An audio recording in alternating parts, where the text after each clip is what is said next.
Welcome to the College Football Survivor Show, where playoff survival is always on the line. Here are your co-hosts, Doug Lesmerises and Shehan Jeyarajah.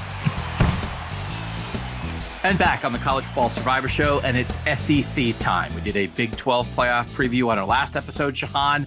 Now we're doing the SEC, and we'll dive right in. We have categories. We say how many playoff contenders are there, who are spoilers, teams down the road, most important games, all these kind of things. But let's start off the top. It is a playoff show, as we remind ourselves.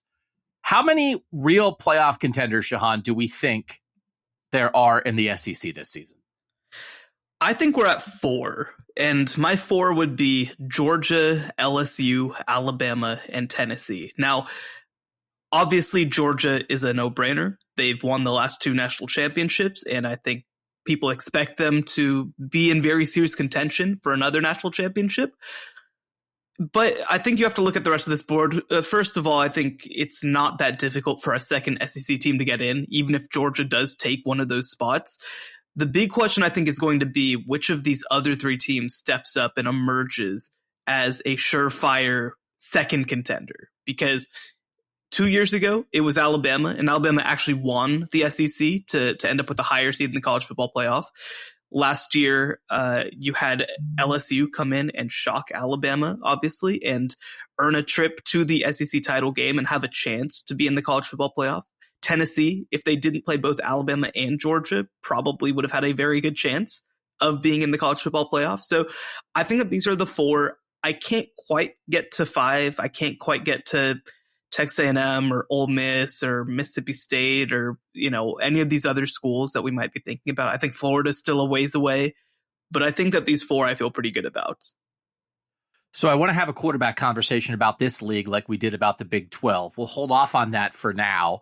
And I don't think we can exactly come on an SEC playoff show and not talk about Georgia and Alabama, but they're so obvious. I kind of don't want to talk about Georgia and Alabama. And I think the way that we have talked about LSU with Jaden Daniels and Harold Perkins and everything they have back there, I think they're a no-brainer as a real playoff possibility. So I think this conversation is really about Tennessee and Texas A&M because I stopped at 3. Okay. So let's talk about Tennessee first. I think Georgia, Alabama, and LSU, and I really don't think there is another one. I really don't, because here's the question about Tennessee. Tennessee last year had 5 players taken in April. Off last season, had 5 players taken in the top 80 picks of the NFL draft. That happened for the first time for Tennessee since 2002. They had Darnell Wright, their tackle, go to your Chicago Bears, number 10 overall pick. And then the heart of their passing game, Hendon Hooker at quarterback, number 68. And then Jalen Hyatt and Cedric Tillman, their 2 best receivers, went back-to-back at 73 and 74 in the 3rd round. So they're not flying off the board in the 1st round. But my question is, was last year's Tennessee passing attack that propelled them to being a playoff contender, that let them beat Alabama, that put them in contention all year? Was it, I'm not going to call it a one-off, but was it more about the players? Was it about the development of a very veteran quarterback in Hendon Hooker and 2 really good receivers in Jalen Hyatt and Cedric Tillman? Or was it something that is more replicable, that it was the Josh Heupel offense and that's going to work sort of no matter who you move in and out? By the way, they lost Alex Golish, their offensive coordinator, who took a head coaching job. Now, I'm not saying one-off because we all love Nico. Nico Iamaleava is a true freshman this year. We don't think he's going to be Tennessee's starting quarterback. They're recruiting. They just got a top 150 national player as a receiver recruit who locked in like 2 days ago. Is it Raylan Stewart? Is that right? Number 120 player in the country, the class of 2024. So anyway, I think they'll get it back. I just don't know that they're going to have it this year. And with Joe Milton at quarterback, with Brew McCoy as their top guy at receiver, here's the 2 things real quick. When they beat Alabama, Jalen Hyatt had 6 catches for 207 yards and 5 touchdowns. Cedric Tillman was hurt for that game because Cedric Tillman was there early, then he got hurt, then he came back late. Their other receivers in that game had 15 catches for 178 and no touchdowns. So Jalen Hyatt by himself had all the touchdowns and more receiving yards than the rest of the offense combined. Then when they played Georgia and lost to Georgia, Tillman was back. Cedric Tillman and Jalen Hyatt, 13 catches for 131 in that game. Everybody else on the team, 10 catches for 64 yards. So in their big win and then their big showdown where they didn't get it done, but listen, it's Georgia.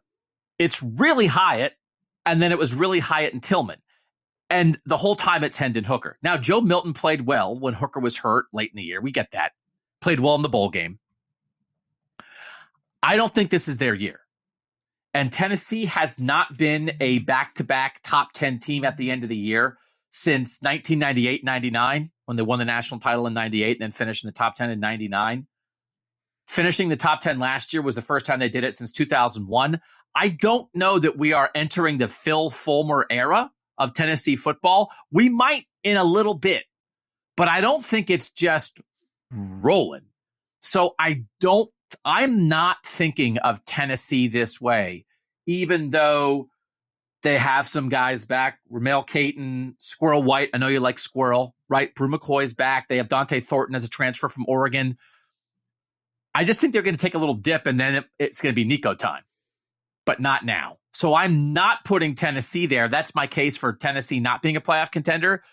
And then do you want to make a Texas A&M case? Connor Wegman, young talent? I mean, if you did want to, let's say that you did want to. Let's say you woke up and said, you know who I want to talk about and feel good about today? Texas A&M. What would it be? What would you try to make yourself say? I would say that we're giving Jimbo Fisher less responsibility, and that's probably a nice thing when it comes to having a good football team in 2023. So that's cool. I mean, I do think Connor Wegman's pretty good. They continue to get wide receiver commits, even though I don't know why. I don't know if the people just don't watch this team. I think that the funny thing about this year is that if things are working, let's just say that things are working.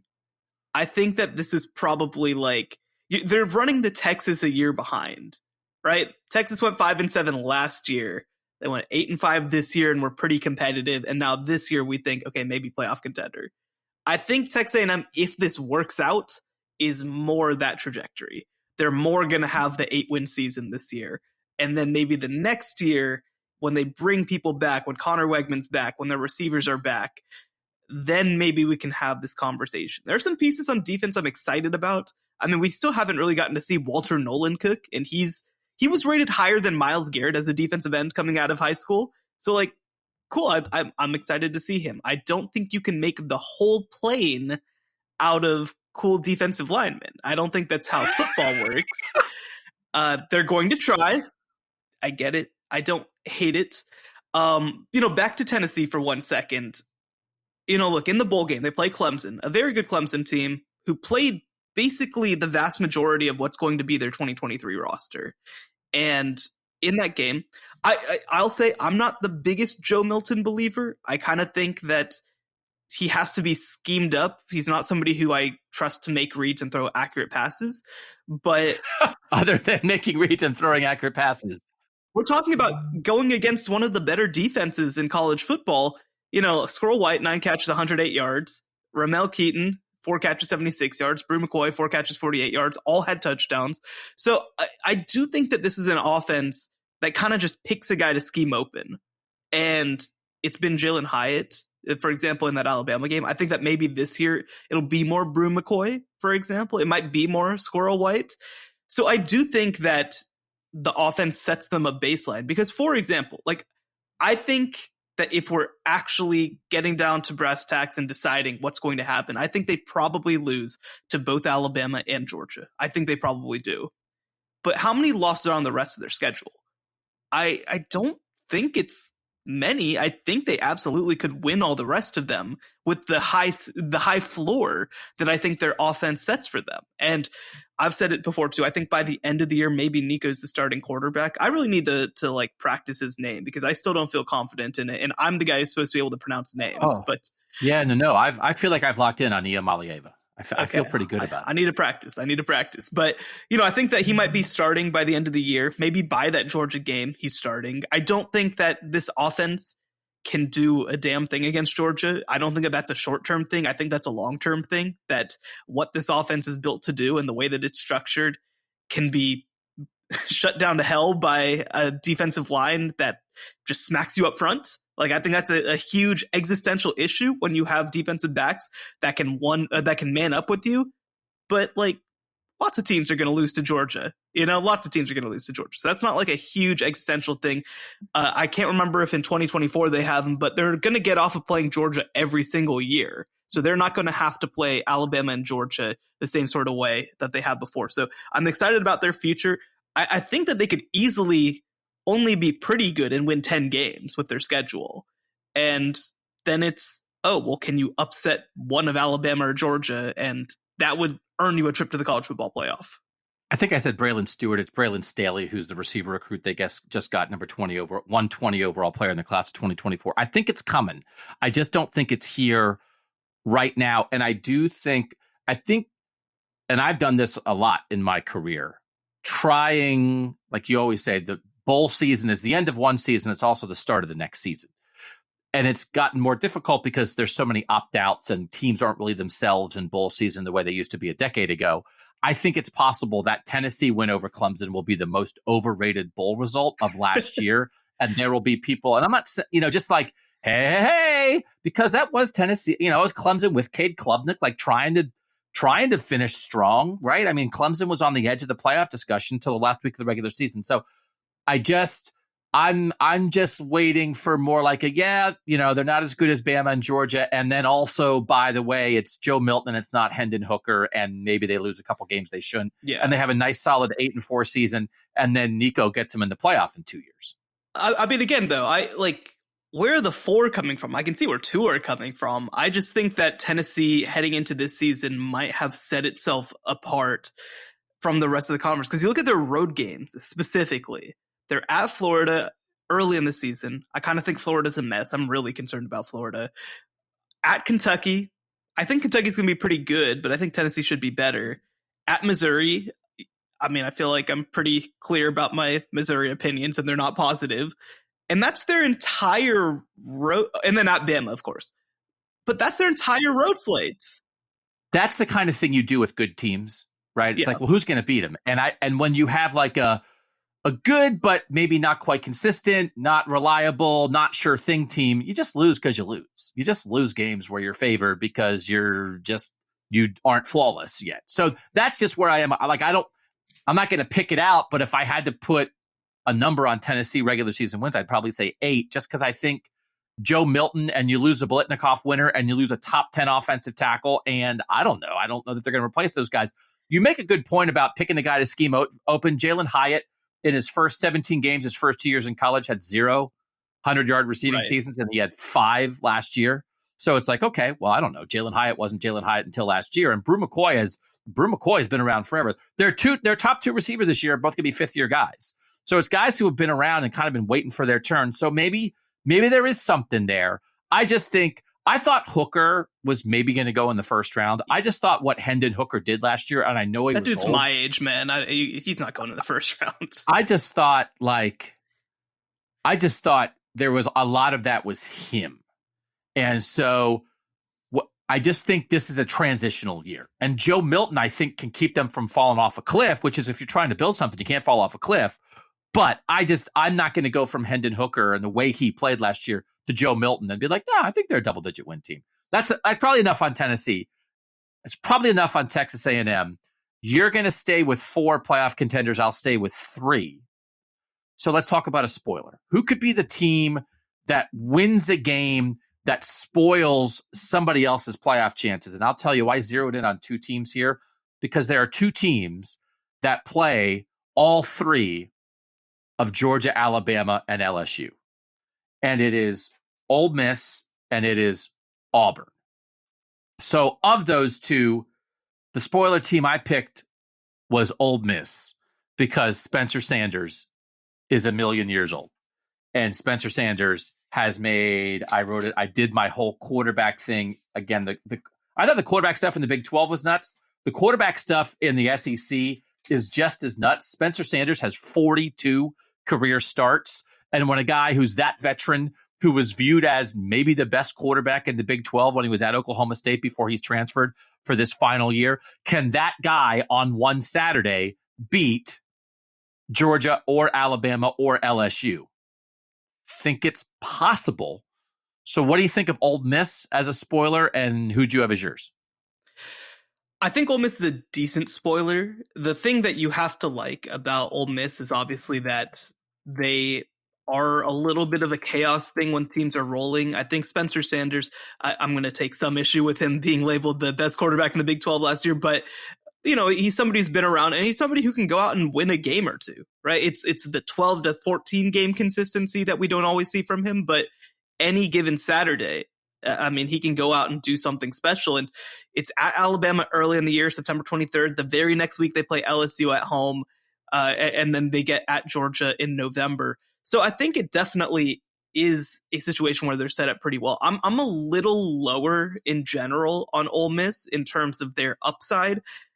They have maybe the best running back in the entire country, and Quinshon Judkins. He is incredibly good. And if they can fix that quarterback situation just a little bit, then it does raise their ceiling just a little bit. So the fact that they play all three, I think, is definitely a huge plus. And again, they have a lot of pieces that are very, for one game, could something happen? And I think with their transfer class coming in, at least for one game, it could happen. They get Bama and LSU back-to-back in September. It's at Alabama on September 23rd. That September 23rd weekend's going to be big. LSU on September 30th, at Georgia on November 11th. Those are Ole Miss's three opportunities at the three best teams. And then Auburn gets Georgia at home on September 30th, at LSU on October 14th, home against Bama, of course, and the last game of the regular season. That Georgia game for Auburn at home was a little bit interesting to me, too. But when I looked at this, if you think Peyton Thorne, the Michigan State transfer, who has 24 career starts, is the leader to be the starter at Auburn, I'll take Spencer Sanders, and we'll get into some transfer quarterbacks in the SEC otherwise. That's why I leaned Ole Miss. Who did you put down as your spoiler, though? I think it's funny because I watched Spencer Sanders for 4 years and you watched Peyton Thorne for 2 years. And I think that both of us came away with it with, that guy's not all that great. But now we're going to get to watch them, of course, play in the same conference as each other. Look, I think that Peyton Thorne is a flawed player for sure. I don't think he's an outstandingly consistent player. And I think the one thing you have to give Spencer Sanders over Peyton Thorne is because of his running ability, you just have a more diversified attack, right? So if things aren't working, I think that Spencer Sanders is probably better prepared to deal with that. The flip side of that is that I think that things will be working more at Auburn. So Auburn is my team.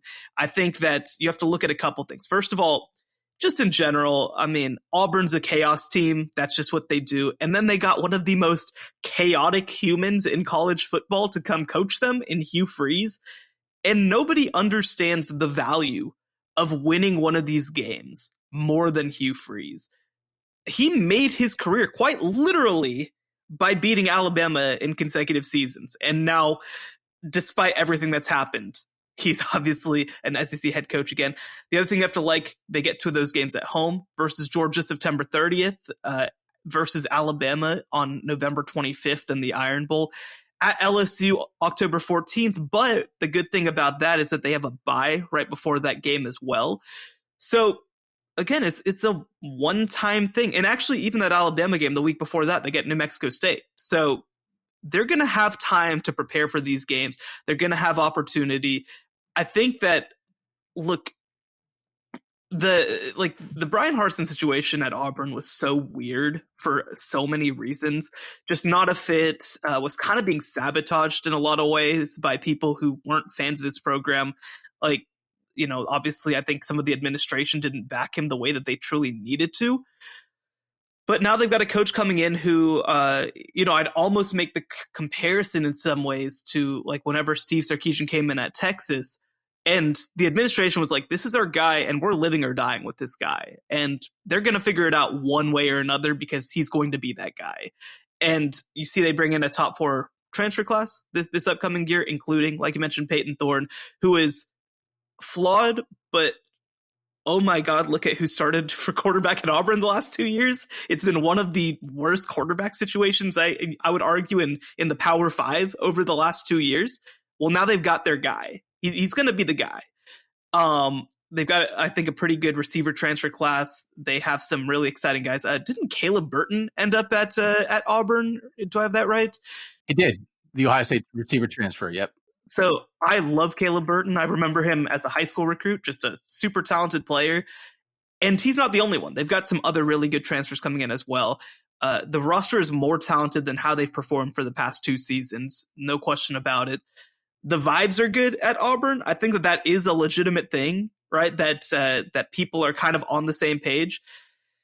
And like, you give me a 1-game thing with Peyton Thorne and Hugh Freeze and Caleb Burton and some of the talented players that they have. Like, I don't know, man, they can take one any given week. I don't think it's going to be consistent next year for Auburn, but I think that the highs might be really high.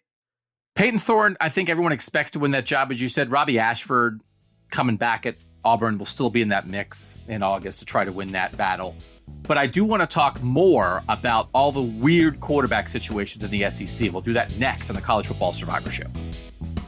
The College Football Survivor Show, where playoff survival is always on the line. All right, Shehan. So we have 14 teams, I believe, in the SEC. Is that correct? I'm pretty good at remembering how many 16 next year, but 14 right now. In conferences. Let's guess. I like making you guess. Of the projected starting quarterbacks in the SEC, the 14, how many of them started their careers at their current school? See, I thought you were going to say which are like returning, which is already not a huge number, but started their careers. Yeah. Like that takes out Jaden Daniels. That takes out a lot of players who have been at their spots for a while. Okay, so that takes out Joe Milton, for example. So just off the top of my head, KJ Jefferson from Arkansas, of course, Carson Beck from Georgia. So I mean, it's not a ton. Well, Connor Weg, I'm going to guess 5. 5 started their careers. 6. Okay. You did a good job with that. It takes out Spencer Rattler at South Carolina, who started at Oklahoma. So the 3 veteran guys who have been at their school multiple years but did not start at their school, Jaden Daniels at LSU started his career at Arizona State. Spencer Rattler at South Carolina started his career at Oklahoma. And Joe Milton at Tennessee started his career at Michigan. They also there are 5 expected starting quarterbacks in the SEC who started the openers for their teams last year. And there are 5 expected starting quarterbacks in the SEC who started the openers for somebody else last year. So the 5 expected starting quarterbacks in the SEC who were someone's opening day starting quarterback last year. Spencer Sanders at Ole Miss was the quarterback at Oklahoma State. Graham Mertz at Florida was the starting quarterback at Wisconsin. Devin Leary at Kentucky was the starting quarterback at North Carolina State. Peyton Thorne at Auburn was the starting quarterback at Michigan State. And then Tyler Buchner was the opening day starter. He got hurt in week 2 at Notre Dame. This is what I was curious about. I was curious if you counted Buchner as the expected starter. I did in pencil, in erasable ink, just as like, wow. So I did count Buchner there. So that's 5. And so now let's play the game of career overall starts. There are 1, 2, 3, 4, 5, 6, 7, 8 expecting starting quarterbacks in the SEC who have at least 20 career starts, like 2 seasons of starting. That's pretty good. Georgia is last with 0. Carson Beck hasn't started. And then Bama is second to last, either with Tyler Buchner with 3, Jalen Milroe with 1, or Ty Simpson with 0. So that's what we're talking about. Everybody in the country is talking about this. We talk about it as much as anybody. We've been talking about it since February. The best teams are very uncertain at quarterback. But even within like that, Connor Wegman only has 4 starts at Texas A&M. And we just said, I don't know, we think Texas A&M might be decent. Joe Milton only has 9 starts, even though I think he's in year 6. He only has 9 starts. Let's run through the veteran quarterbacks in the SEC. Jaden Daniels at LSU, 43 starts. That's 3rd most in college football behind Bo Nix and Sam Hartman of expected starting quarterbacks this year. Bo Nix at Oregon, who, by the way, started most of his games in the SEC at Auburn, and Sam Hartman at Notre Dame. Jaden Daniels, 43. Spencer Sanders at Ole Miss, 42. Graham Mertz at Florida, 33. Will Rogers, who actually has been at his school at Mississippi State, 32 career starts. Spencer Rattler at South Carolina, 30 career starts. Devin Leary at Kentucky, 26. KJ Jefferson, who's been at his school, 26 career starts at Arkansas. Peyton Thorne at Mississippi at Auburn, 24, all of them at Michigan State. Brady Cook at Missouri, 14 career starts, and then we get to the single digits. So there's guys who have played. They are not at the best schools other than Jaden Daniels at LSU, which is why we spent a lot of time talking about LSU. But this is, I guess, is the new world. I thought it was kind of unusual in the Big 12 because we had a little bit of that there as well, where, hey, they're veteran guys, but they're new, but they've played. This is what the portal is. It's like, hey, Kentucky's like, hey, we lost Will Levis to the second round of the draft. What are we going to do? And Devin Leary's like, I don't know. Can I come? And it's like, yeah, no, come on over. And you just solve it. Peyton Thorne's like, Peyton Thorne leads Michigan State to a New Year's Six Bowl 2 years ago. Auburn's like, I don't know. And he's like, I got it. So this is the new world. But Shehan, particularly in this SEC discussion, when the least experienced quarterback situations in the league are at the by far two best programs. I threw a lot of names. I threw a lot of numbers at you. Is there a quarterback situation in the SEC that you are particularly concerned with? And the thing about this is like, hey, Carson Beck will be fine. He's the least experienced guy, but he's been waiting his turn. He's been a backup. He's good to go. I don't know. Maybe it is Georgia. Maybe it isn't. What are you concerned with? And is there a quarterback situation that you really like?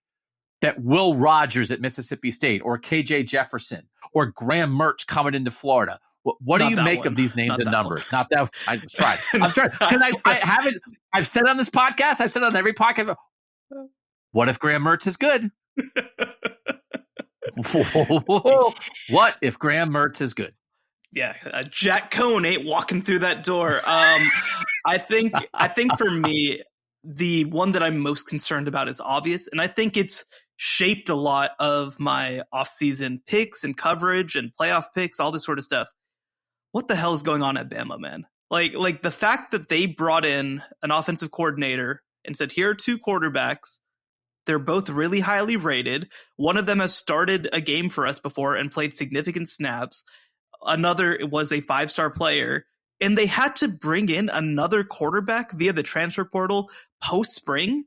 That is so weird. That is so bizarre, because if they didn't bring him in, maybe they'd still be in the same or worse situation, but like at least you'd be in a situation where you feel like, okay, they feel like they have that guy on their roster. The fact that that didn't happen tells me that they are very displeased with what they saw. And that is a strange situation for Alabama to be.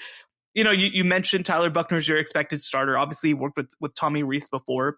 I think that Jalen Milroe still has a really good chance to win this job, and they can build a good offense around him. I assume that Tommy Rees would be able to do that, right? I thought that he was a versatile enough play caller and offensive schemer to build something that makes sense for Jalen Milroe. I mean, the fact that Jalen Hurts in the NFL just led a team to the Super Bowl should be a great indicator that you can build something decent around Jalen Milroe. But it's the combination, not just of quarterback situation, but also the way that the roster is, also the way that the play caller is, also the way that the offense seems to be heading right now. This is not the kind of question that I'm used to having at Alabama. And by the way, you're not just replacing some dude there. You're replacing Bryce Young, arguably the best player in college football over the past 2 seasons. I think Jalen Milroe has a shot too.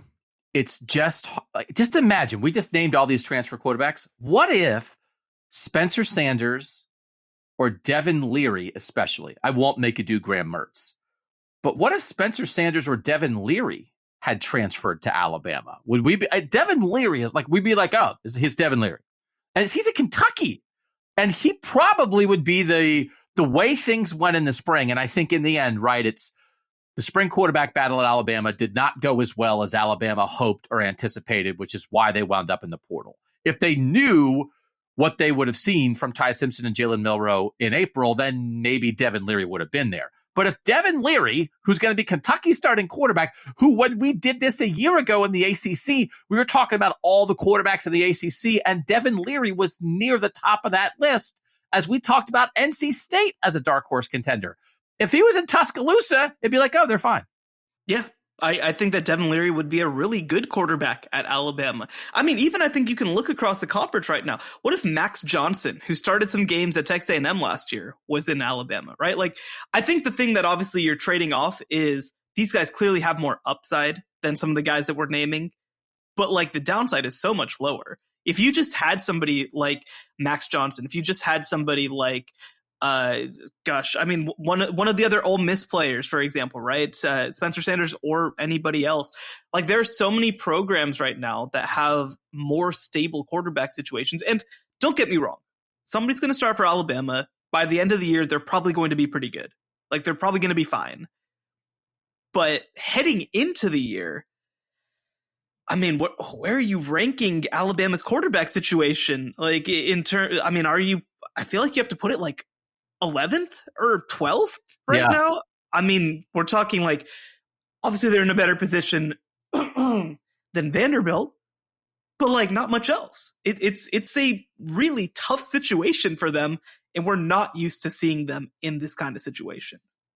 And like you said, it doesn't mean they're going to get terrible quarterback play every week. It doesn't mean they're not going to be good by the end of the year. But when you think about where just the inexperience. And again, Milroe and Simpson were highly rated guys. Ty Simpson was a super highly rated guy.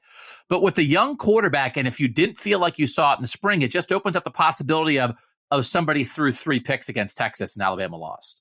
Or the starting quarterback was 1 of 11 on third down and missed 5 open throws, and they lost to somebody you wouldn't expect them to lose to Mississippi State, while Will Rogers threw for 400 yards, like that kind of thing. And if you do that once, you possibly knock yourself out of the playoff race, because then you also have LSU's good.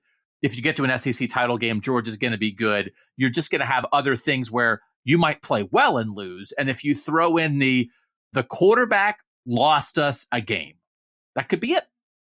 That could be it. So that's the situation that we're talking about with Alabama. And it is just, if one of those guys hits, right, and if you're not huge on Spencer Sanders, if you're not huge on Graham Mertz, if you're not huge on Peyton Thorne, like there's a chance, like somebody, what if Spencer Rattler in year 2 at South Carolina is like, oh, that's the guy who was the Heisman favorite. There's just enough interesting guys in here where it feels like, I picked Arkansas as one of my dark horses when we did our dark horse podcast a couple episodes ago, and a lot of it was based on KJ Jefferson. There's just of these 10 guys in the SEC, these 8, 9, 10 quarterbacks who have been around, find a guy who makes a leap.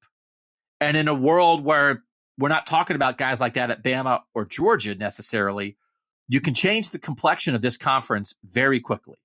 And so again, it's sort of zero in on the guy that you think it might be. There's a category where I think I want to discuss one of these other situations. So let's go to the most important games of this season. And let me make a point off the top, and I'll be curious. We have 3 games each, if you had these in here. When we did this in the Big 12, we had Texas at Bama in week 2 as like the most important game in the Big 12. You have an Alabama-Texas game, and you have an LSU-Florida State game the opening weekend. That right away, off the jump, you have 2 of your 3 best teams playing major national playoff contenders. But I didn't have either of those games in my top 3 because I think it's the SEC. There's enough respect there. There's enough depth there. I don't think LSU or Alabama, I don't think they have to win those non-conference games in the same way that it feels like Texas has to beat Alabama if Texas is going to make the playoff and if the Big 12 is going to have a really good playoff chance. How did you view some of these non-conference games for these SEC teams? So I did include LSU versus Florida State in mine because I think that both of these teams want to be college football playoff contenders this year. You mentioned it. They can win the conference. This doesn't impact their ability to win the conference. But if they lose that game to Florida State, like they did last season, then it means that they have to be perfect from there on out. And that is a really, really hard thing to do for anybody, Obviously, playing against an SEC schedule, perhaps even more difficult, right? You can't slip up against Auburn. You can't slip up. You have to go on the road and beat Alabama. That's like an expectation. And you might have to do that anyway to make the playoff, but it just means that you have to be perfect. And I think that the other thing about this game too is that from this game, I think we'll have one playoff contender emerge. Either Florida State or LSU will emerge as our surefire playoff team, right? Or not to make the playoff, but like to be a contender. And so to be able to go play on the road, I think it's like a neutral site in Tallahassee, isn't it? Or is it at Doak Campbell? I can't remember. But anyway, like that sends a message that LSU is a college football playoff contender if they win the game. And if they lose that game, it'll be, can they play spoiler? Can they be a dark horse and get in? Can they back their way in? Because the other part about this too, just working under assumptions, and assumptions can be wrong. You would be in a situation where you lose to Florida State, and like, if you make the SEC title game, it's early, but I don't think they can beat Georgia necessarily. And if they lose to Georgia in the SEC title game, that is 2 losses right there, and it's over. So if LSU wants to be a college football playoff team, I think that they have to find a way to beat Florida State. Orlando. That game's in Orlando. There we go. So you have LSU, Florida State there. I had my number 1 game as LSU at Alabama on November 4th. I feel like the winner of that game. That's my number 2. Is going to win the West. And I think we will reach that game with both of them in position to win the West still. Even if they both lose their non-conference games, I think they might both only have 1 loss when we get to that point. And I just think what that game has been, I'll be curious, like, is this sustainable? Are we possibly, I'm not saying that we are we possibly entering a world where when you think about the SEC, LSU is not that far behind Alabama when you think about them with the state of the programs right this very second with what Brian Kelly's trying to build there? I think at least we're there now, where you have a starting quarterback with 43 career starts and a starting quarterback with 3, 1, or 0 career starts. So I think LSU and Alabama are right there. So I have those 2. Then I cheated on my second one, and I just said the SEC title game, which I know is cheating, but I think the SEC title game, honestly, might be the most important non-playoff game every single year in college football right now, because you're determining the winner of that game is in and the loser might be in. And so I know that's cheating, but I wanted to discuss that because I do think there's a world where 2-loss Bama, 2-loss LSU, where they lost that non-conference game and they lost 1 other game in conference along the way, but they win the division, they get there and they beat Georgia. I think they're in. You're a 2-loss SEC champ that just beat Georgia. I think you're in. So I don't quite think they have to be perfect. And I know it's cheating, but it's a big game. No, it is a big game. And the other thing about it too, right? Because there are other games that are sort of playing games, but it will be competitive. It is a guaranteed lock to be competitive because of Georgia coming from one side of the division right now and what the West has been and somebody having to emerge from it as well. So I think that it's a good pick, like you said, a cheating pick. I'll allow it, though. I think it does count.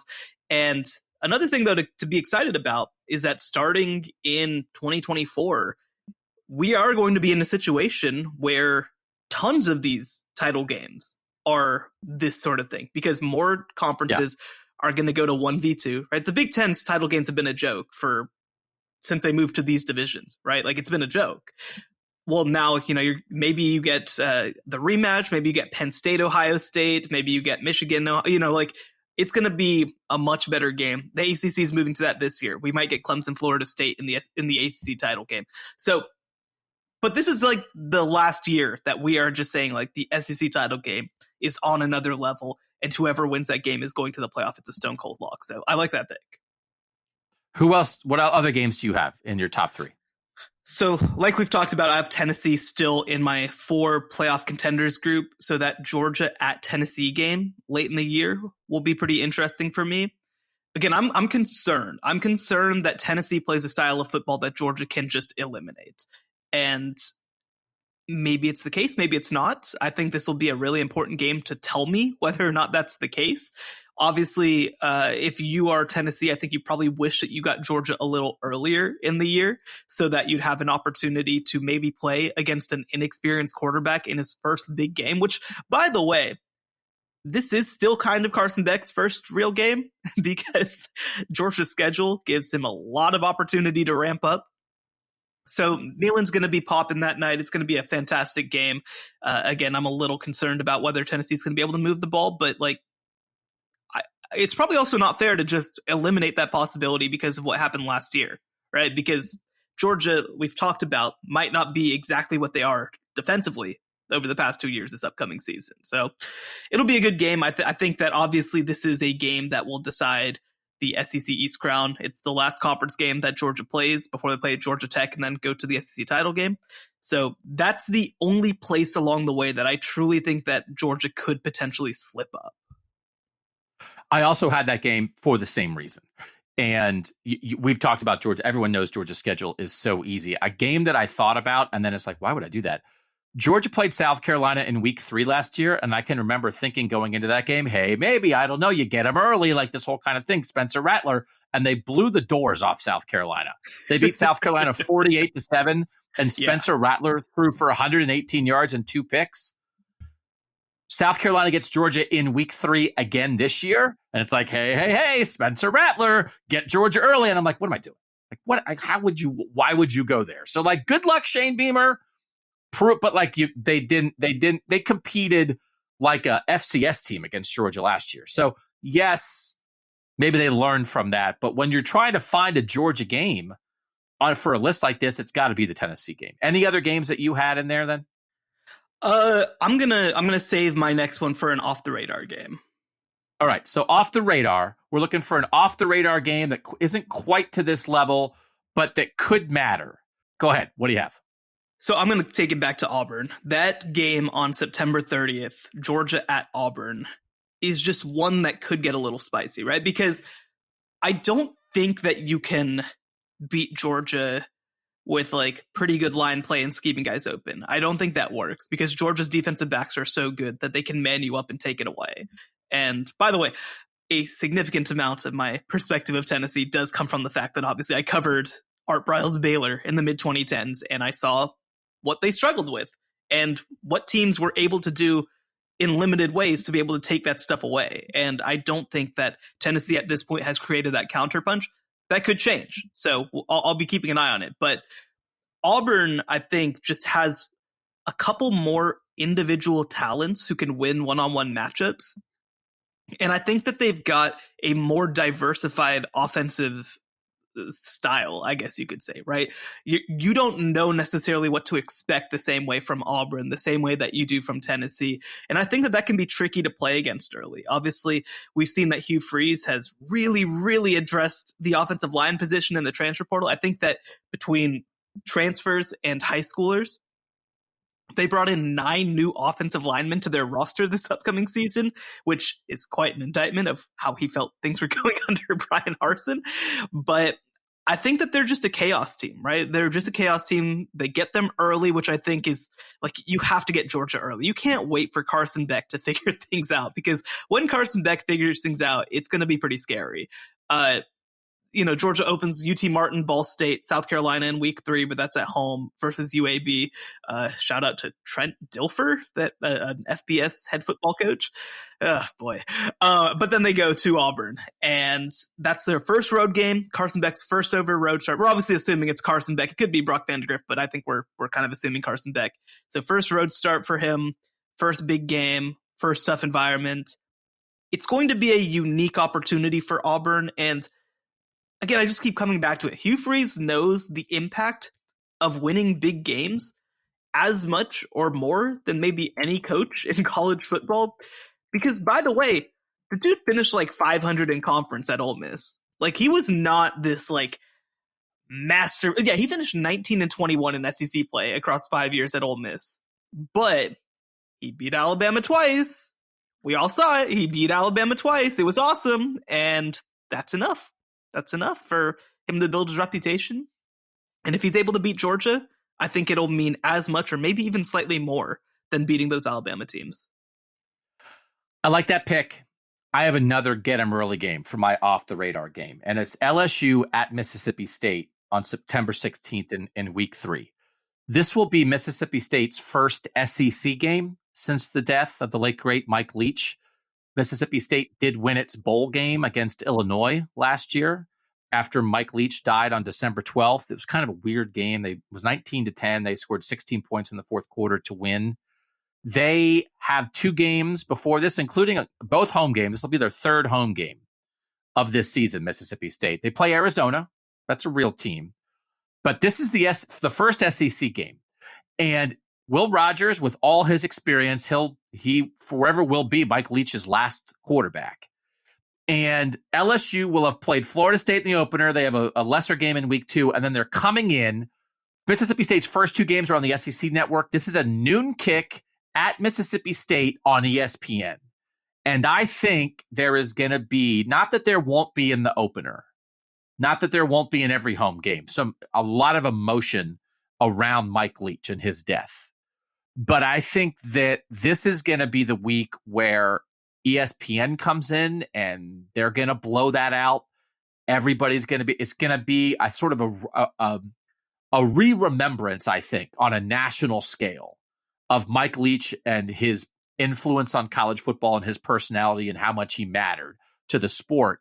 And then Will Rogers, who's been around forever, is going to go out at noon against a team that, if LSU beats Florida State, is going to be like number 3 in the country.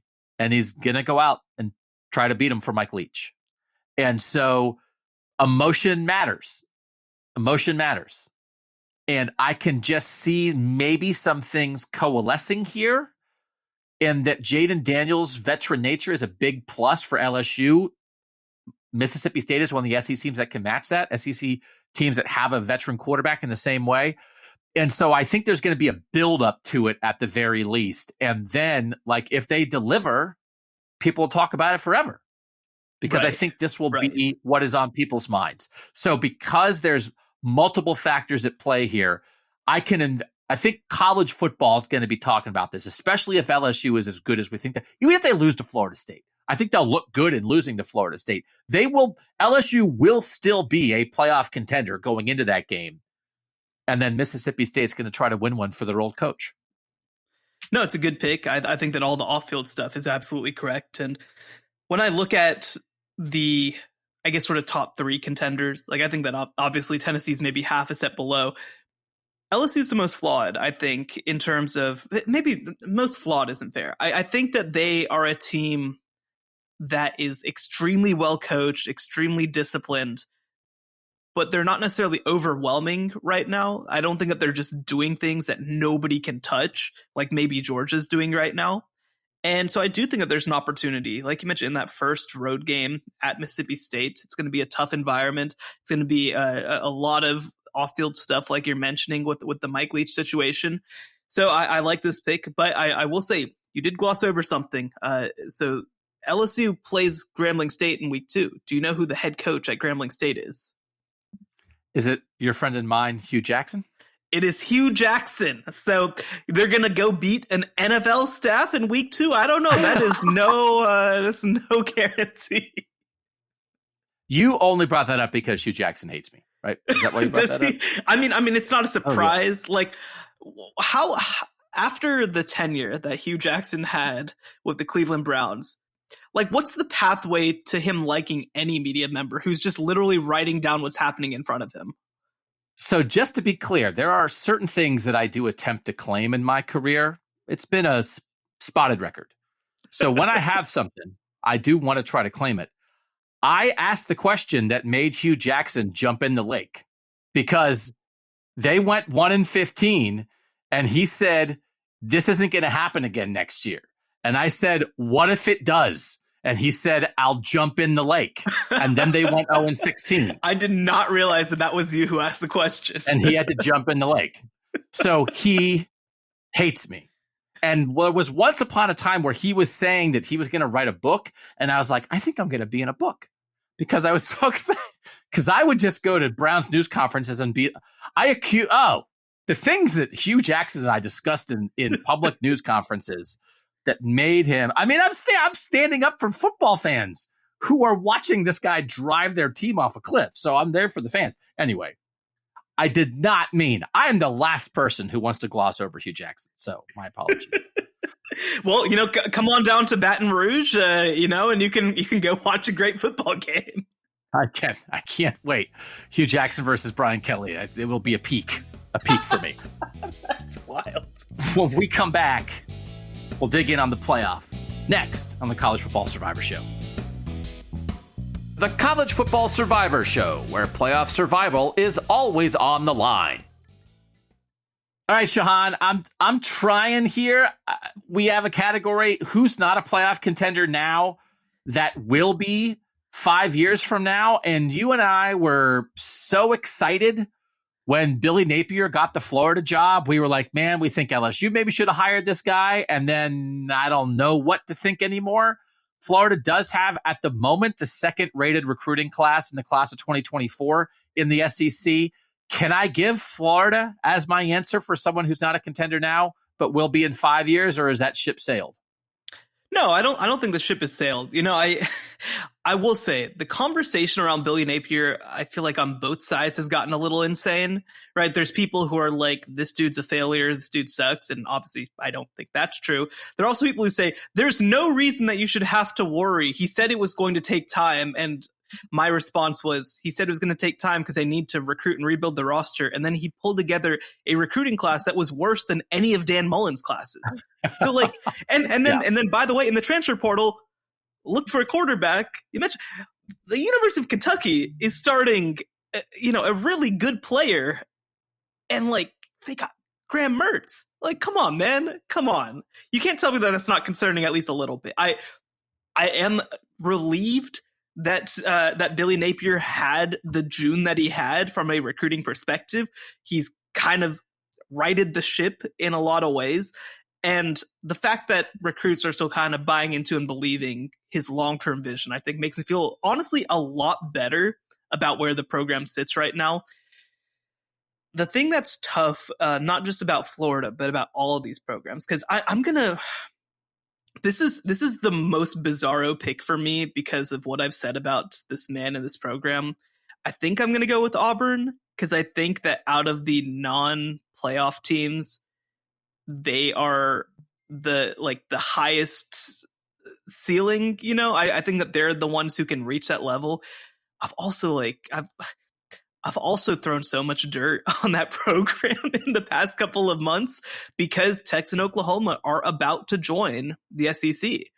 And I think that Oklahoma from day one will be in that top 4 to 5 playoff contender group. Doesn't mean they'll make it consistently like they have in the Big 12, but I think they'll be in the group.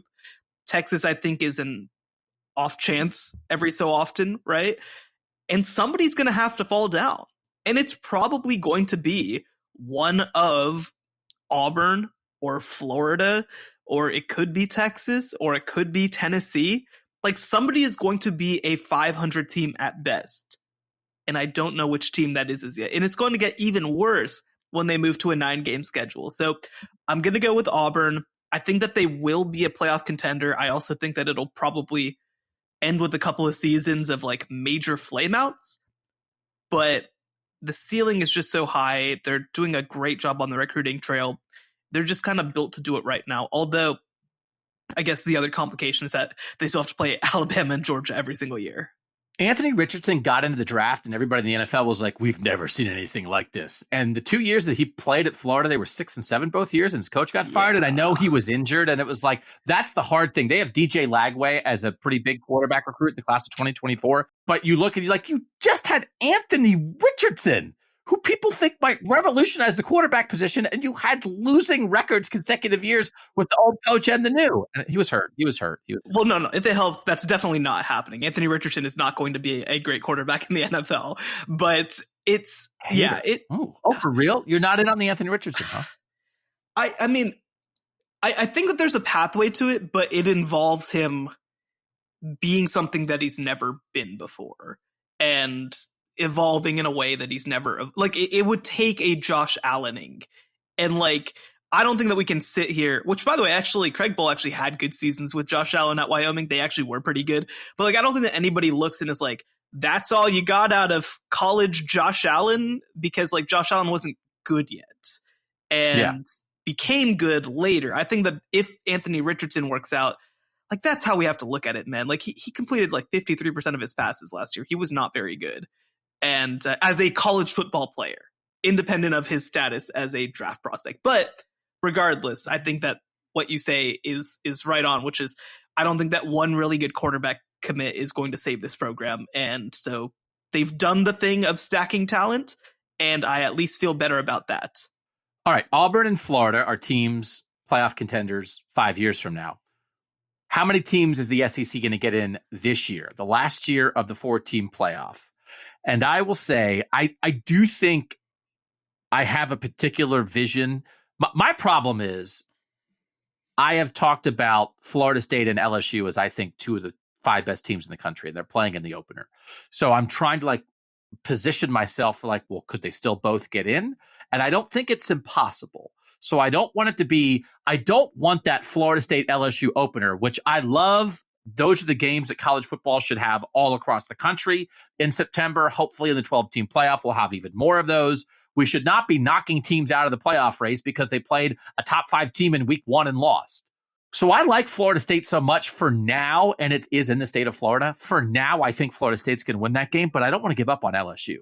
So I'm going to have a path that is something like Georgia goes undefeated in the regular season against a lousy schedule, and LSU maybe loses early but shows it's pretty darn good. And I think LSU can beat Georgia.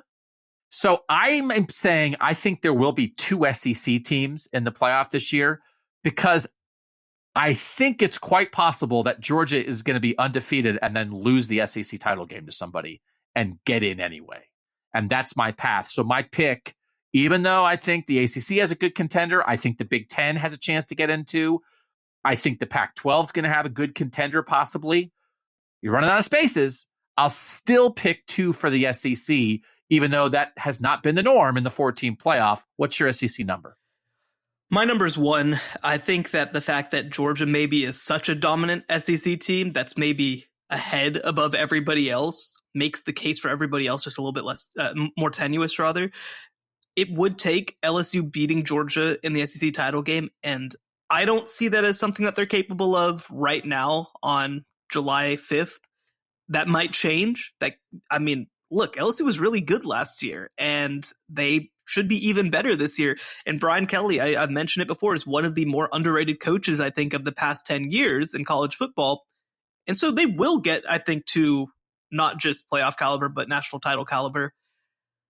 But that's what it would take. It would take, I think, LSU beating Georgia in the SEC title game. And that's just not a place I can go. So I'm going to go with 1. You mentioned it. The Big Ten, I think, has 2 contenders that are probably even higher up in the priority list, maybe even a third, arguably, in Penn State. The ACC with Clemson and Florida State, the Pac-12 has 4 or 5 teams that I think could be playoff caliber. I just don't see enough spaces, and I don't think that the SEC is going to be high and up enough on the priority list of teams to get 2 teams in. All right, so if there was a 12-team playoff this year, how many teams do we think would get in? And this, I hope, and we're going to wrap this up, leads us a little bit to what the overall strength of the SEC this year. How good do we think it is? Bama is really tough because you can't just stare at the new coordinators and the quarterback uncertainty and just 1,000% assume Bama's going to be Bama. But on the other hand, as soon as you don't think Bama's Bama, Nick Saban will kick you right in the face, man. Like he's Nick Saban. So I said 3 teams in a 12-team playoff. I thought about getting to 4, but I can't. And I'm not sure about Bama. Like, I feel good that Georgia's going to get through an easy schedule and LSU's going to be good. I'm not sure what I think of Bama. And I'm also not sure of what I think about the 4th, 5th, and 6th best teams in the SEC. I think Ole Miss or Auburn or Arkansas or a team like that could be an interesting dark horse. But I also think maybe the SEC this year maybe isn't going to be quite as good as it has been or as people usually think it is. No, it's a good point. For me, this answer is easy. I think it's 3. Georgia's a lock. Even if they lose the SEC title game, they're a lock. Even if they lose a game in the regular season and finish 11-2 in a 12-team playoff, they're a lock. So Georgia can write their ticket right from the start. LSU, I think, is very likely. And I think that you take the winner of Alabama versus Tennessee. And I think that's the third team. And that's the list. Maybe you flip things out a little bit if Alabama beats LSU and loses to Tennessee. But I think we're very firmly at 3. Okay. So I actually think my number for this year would be like 1.5. It's an over under 1.5. I'm not locked in on 2.